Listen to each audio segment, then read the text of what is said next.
Hello, everyone, and welcome to the new episode of Entrepreneurship Lab. This is your host, Nevena Bajalac, welcoming you once again to the podcast where we help you grow and scale your business. As always, we bring you amazing guests, experienced entrepreneurs, and people who can add value to you, to your life, and your business.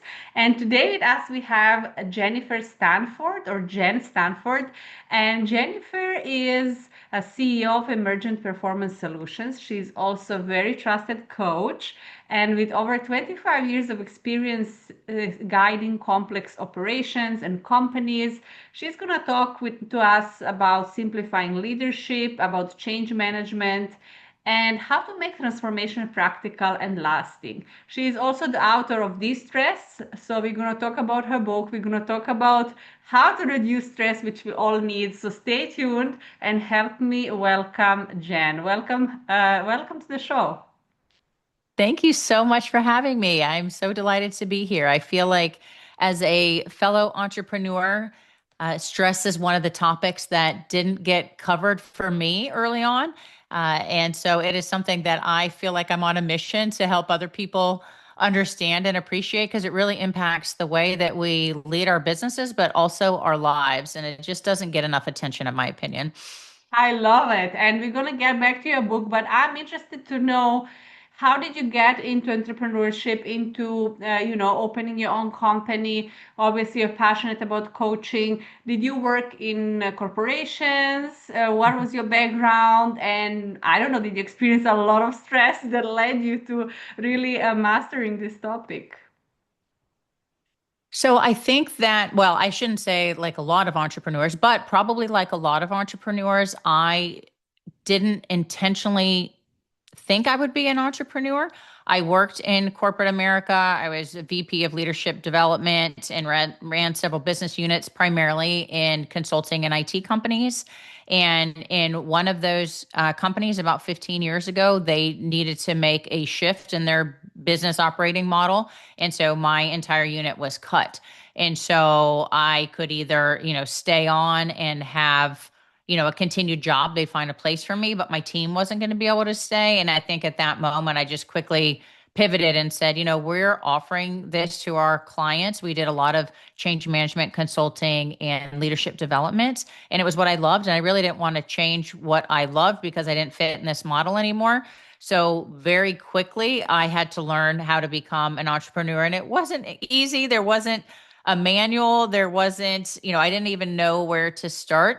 And so there definitely was some stress. I would say in corporate America, what I found was there was always somebody there to fly top cover for you, right? To handle a lot of the stressors that as entrepreneurs we take on.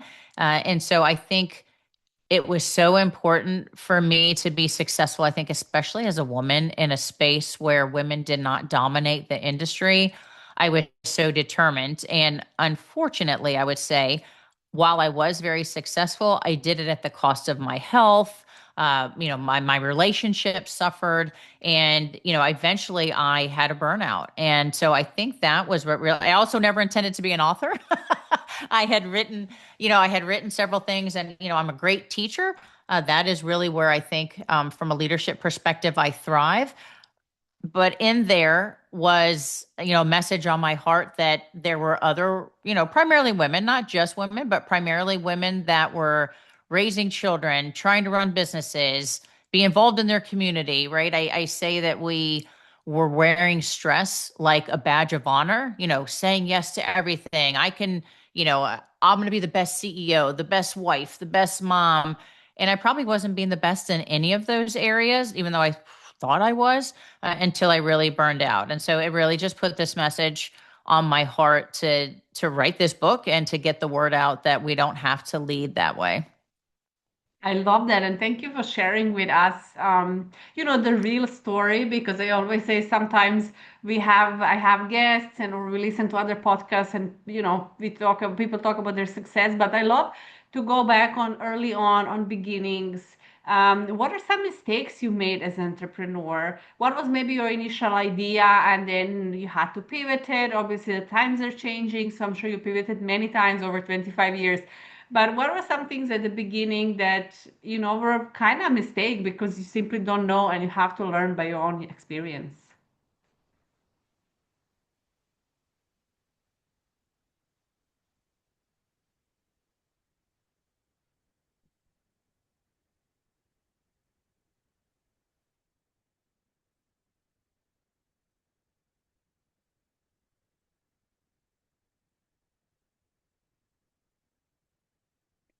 Yeah, I think for me, there were a lot of mistakes for sure. Things that I didn't know. A lot of it was being naive to the process. I think my personality, because I do believe that personality has a lot to do with how we lead our organizations. If we're not conditioned on how to lead, I would say from all personalities. So for me, I was very much relationship oriented. I wanted to make sure that the people that had been with me on my team in corporate America, that I was going to continue to take care of them. And so it was very important for me to figure out a way to keep everybody whole. And honestly, I would say that that was my biggest mistake, was that I went into debt in the beginning trying to carry all these things around me that aren't necessary for starting a business. And I think that I also kept people on probably too long, again, because I kept hoping that the business would get better, or that I kept hoping we were so close to landing a client that would change everything, right? And we've all been there, right? And just have a little bit more runway. I know I'm going to get there. And now I'm so much more experienced and realize that those are things that you shouldn't take on as an entrepreneur. Even if you're starting from what we call bootstrapping, right? You're putting in your own money. You're really just trying to be lean. Then I think you have to stick to that, and you have to understand, what is your strategy? What does it take to operate that strategy? And are you willing to do what it takes, even if it's painful, to make sure that you execute on that? And I think at the time, I, I don't want to look at it as a weakness, but I was filled with more hope than I was practicality at the time. Does that make sense? Yes, absolutely. And especially, of course, everyone has their own story, but understanding that you took your own team with you, that you cared about your team, you wanted to open a company. And sometimes we are a little bit emotional, especially when we're starting business for the first time. And we look at the people like our family, which is also very nice to work in that kind of culture. But sometimes it just makes no sense from, numbers perspective and operation perspective. So it was a lesson to learn, and I think everyone listening can also take notes and learn from this experience. So, Jen, I have a lot of coaches in my audience as well. I had a lot of coaches as a clients. I still have, and I want to ask you, what is one thing when building a coaching business you wish you knew earlier that you think will help you maybe land those clients faster or have those maybe bigger corporate deals? What is something that was really a aha moment for you in the past that really helped you grow your business and you simply wish you knew earlier? I think knowing your offering inside and out so that you can be completely present to the client's needs. Because I will tell you that in any deal, listening is 90% of the deal, right? So if you can listen and understand and seek your client issues with genuine curiosity to where their pain points are, and not try to force feed your solution, because sometimes you're not the solution, and that's okay. But I feel like I have built amazing partnerships, and so if I cannot be the solution, I know someone who can. But I think if you approach things where you're genuinely trying to understand and you build that relationship with the client, I honestly haven't lost clients. I've actually gained clients because I've truly listened to what it is and tried to work out a solution with them in partnership instead of telling them what they need, which I think is a mistake that a lot of consultants make. And I think that's the difference between consulting and coaching, right? Is if you bring coaching into the mix and you really know the skills of coaching. A lot of people say that they do coaching, a lot of people say that they do consulting, but really knowing the skill set between them, how to ask powerful questions, how to generally then pivot from those questions to getting them to the solution becomes so important. And then being able to see then where you fit into there. And I think too often we go in with a consulting mentality and coaching where we're trying to solve problems, or even a therapy where we're Yeah. trying to, help people solve their problems, instead of just listening with curiosity and then forming a solution from there. I love that. And I hope all coaches listening, you're taking notes and you're learning this. Like Jen says, know your offering and then put your focus on listening to your clients, understanding their needs, and then work in partnership to find that solution. So thank you for sharing, Jennifer. And I'm excited to hear a little bit about your book. How this, you said you're a great teacher. Obviously, coaches are usually, in a way, also very good in systemizing things and simplifying things, explaining. And like you said, you never thought you will be an author, either did I. So I think it's something that's part of the journey because you have so much knowledge out there and you want to share. So how did this book Distress came about? And tell us a little bit more. What is it there so people can also get it and read? Sure. So interestingly, if you've been a coach or a consultant for a long period of time, somebody will inevitably say to you, you need to write a book. Or, I speak at a lot of conferences. If I do keynotes, they always want to know, do you have a book you can bring and sign? And so it was always on the radar, but I just never had the passion. And so I actually started to write a book on change management because how organizations transform and grow is really my background. And I just was having a hard time just getting into it. And so I wrote a chapter on stress. I started breaking out the chapters I would write, and I wrote the chapter on stress. And all of a sudden, it just came to me that this was it. This was the thread right through everything, and it was just pulling me. And so I worked with a writing coach, and I said, I think I want to completely pivot. I think this is really the story. This is what keeps us from changing, from growing, from thriving. This is the holdback, right? And so from just writing that chapter, this book exploded right into me. And then I was vigorously writing and it just came so easy. And it felt like, okay, this was the message. And it really came from a place of not telling people just how to manage stress. I went years not realizing what stress was doing to my body, to my business, to my relationships. I've said that. And so when I finally got to the point where just as often happens, the trifecta of things happened to me, right? I had a son that was ill. I was being sued from a business perspective. Then all of a sudden I got really sick and I had to end up taking a month off. Well, for the entrepreneurs out there, a month out of your business could shut down your business, right? Thankfully, it didn't for me, but I had to look at things differently, right? And again, there was no manual on how to do that. I just realized that I was wearing stress like a badge of honor.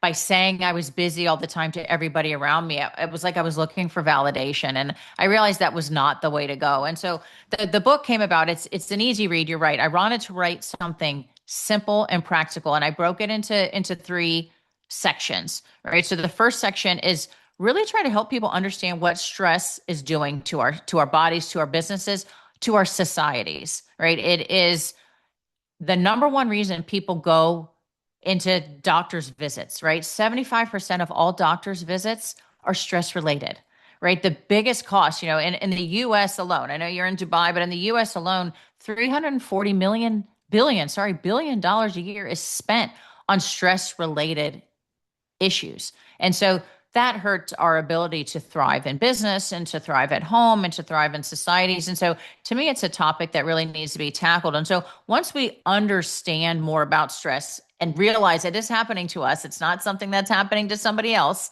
right? Now we have to look at what I call the repeat offender. So what is really getting in the way of us managing our stress? Is it, not being linked to our why? Is it, misaligned expectations, our personality? I go through a number of reasons why, right, stress could be getting in the way. And then once we understand what I call repeat offenders are, we can then start to manage them. And so, part two of the book is spent on that. And then part three is then how do I transition? Now I have this knowledge. Now I understand what's getting in the way of stress and how to combat it.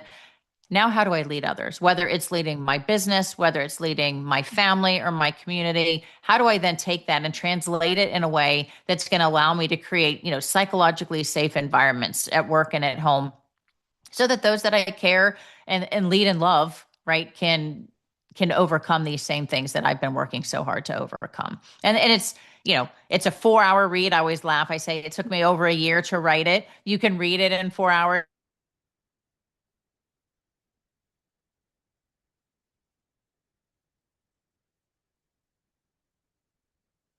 we need to lead, where we live, work, pray, and play, and all those spaces. And so I wrote it for that, specifically.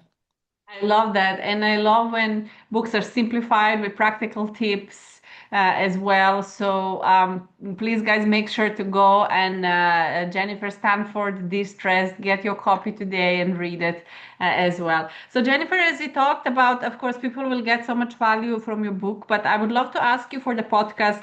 People, all entrepreneurs are dealing with stress. What is some practical tip, maybe one of many that you have that you know can work very easily that can help all entrepreneurs de-stress and reduce the stress?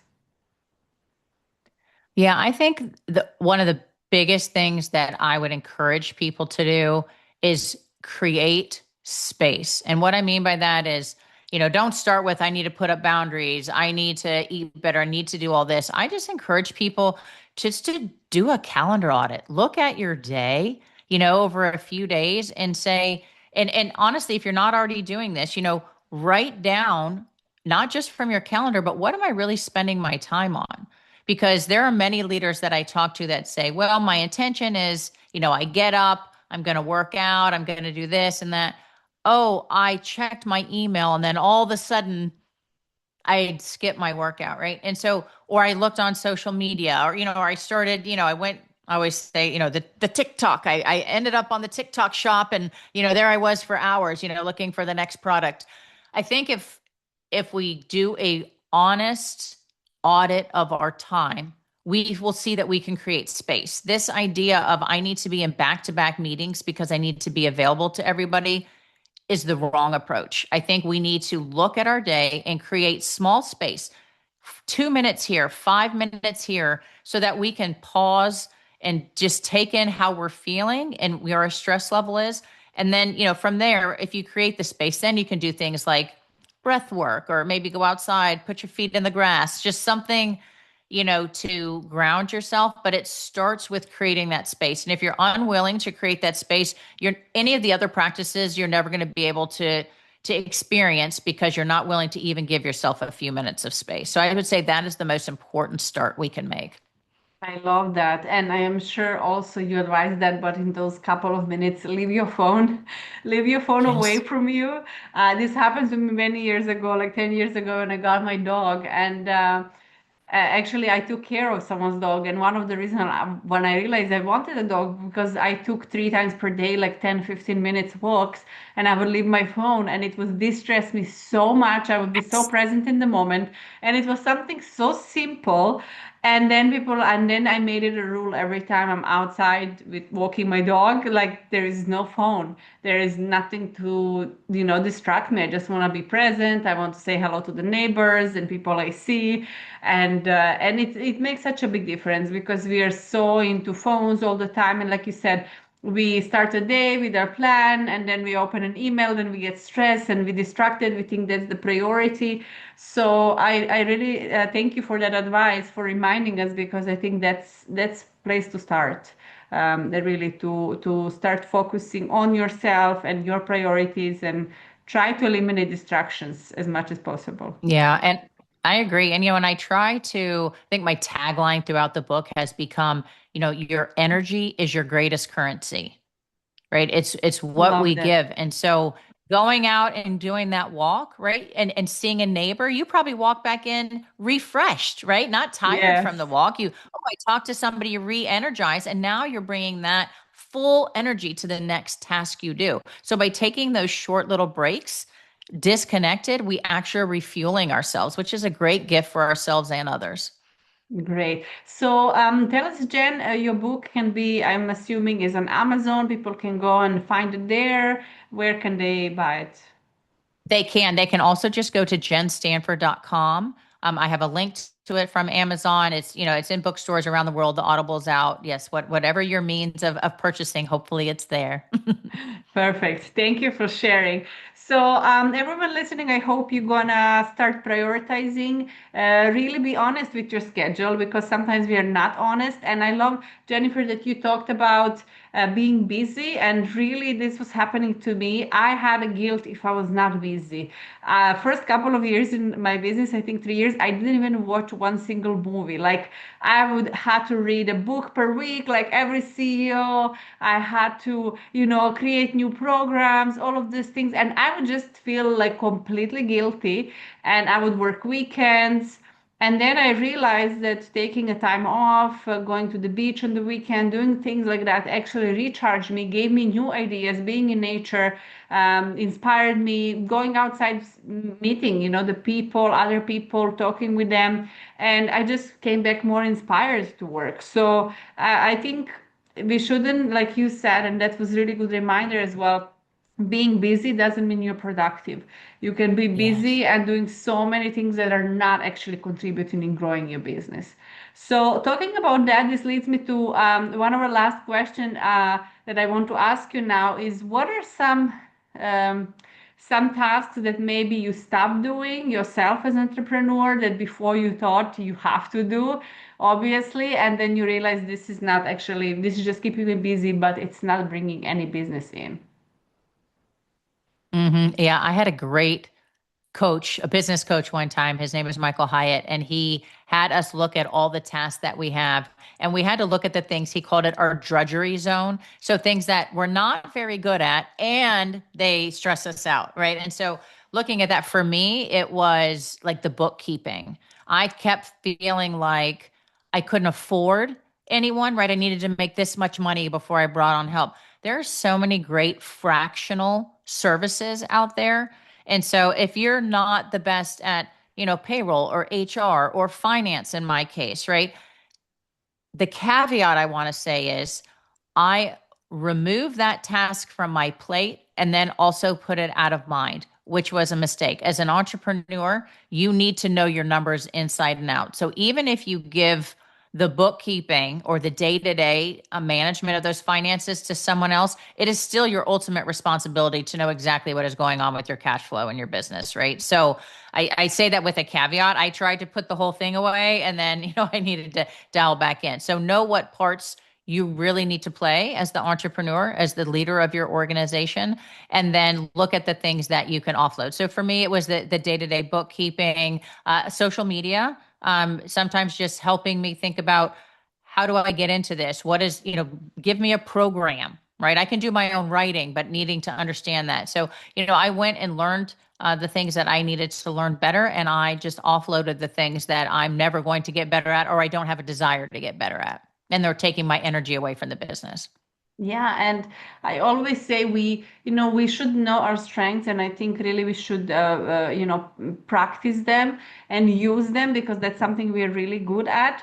But then we don't have to be good at everything. We don't have to know everything. Like you have permission to absolutely be not interested in some things.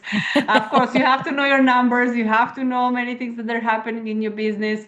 But there are other things that you don't have to know. There are people that are much better at it. They're smarter than you, so you have to let go. So thank you, Jen, so much. I would like to wrap up the episode with one last advice you have for people building their coaching business or any other business and they're dealing obviously with a lot of stress. Anything that you think it's important, but we didn't mention in this last 30 minutes and so. I think the biggest one is 100% know your why. Why are you starting this business? Why do you want this? And I mean from a business perspective and a personal perspective. And write that down and have it in front of you. Because if you are connected to your why, on those tough days, on those stressful days, when you can look at that, I have it on a sticky in my office. I have it on, I'm pointing over at my whiteboard. I kept it in my phone, front of mind, because there are going to be tough days. Of course there are, right? That's why there's not a ton of entrepreneurs out there, right? We're a special breed. And so when those times get tough, reconnect with your why. Make sure you're doing that every day because it will get us through the tough times. The how can come, right? The what can come, but knowing our why is so important to staying grounded. I love that and perfect advice to end up this great interview. So many tips and golden nuggets from you, Jennifer. Thank you so much for taking the time and being here with us today. Oh, thank you so much, Evan. It was my pleasure. Thank you everyone for listening. Make sure to go to Jennifer Stanford not email, sorry, website, connect with Jennifer, go get her book. Reach out on social media platforms as well. And as always, give us some likes and hearts for this interview. Support, download the episode as well. And like I always say, share with at least one more person that can benefit from this information. Thank you for being here, and I see you in the next one.